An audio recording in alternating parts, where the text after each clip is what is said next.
Hi everyone, welcome back to the channel.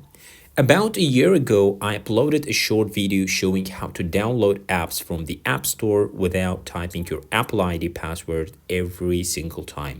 But even today, I still get comments from people saying it doesn't work for them. So in this video, I'm going to explain everything in full detail so you can get it working properly. First of all, this doesn't mean you can download apps without any authentication. You still need Face ID or Touch ID. This method just lets you confirm downloads using your face or fingerprint instead of typing your Apple ID password each time. Alright, here's exactly what you need to do. Open Settings on your iPhone, scroll down and tap Face ID and Passcode, or Touch ID and Passcode if your iPhone has a home button. Enter your passcode to access these settings. Now under Use Face ID make sure iTunes and App Store is turned on. That is the most important step.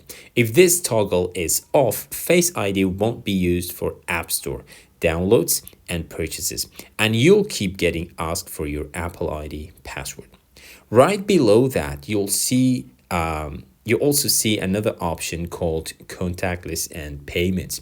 If you make purchases using Apple Pay or buy something from the App Store, make sure this one is turned on as well. This allows your iPhone to use Face ID or Touch ID for confirming purchases. So again, no need to type your Apple ID password every time.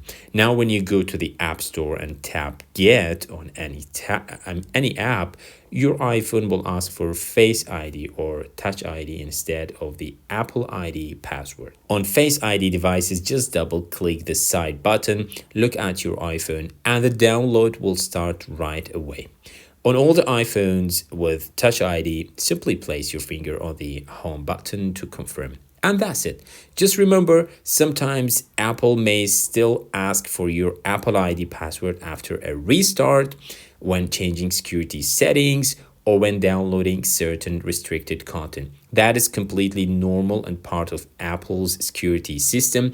So yeah, that's the full detailed explanation. If you tried it before and it didn't work, make sure both options are enabled: iTunes and App Store and contactless and payments. Once these are set up correctly, it will definitely work.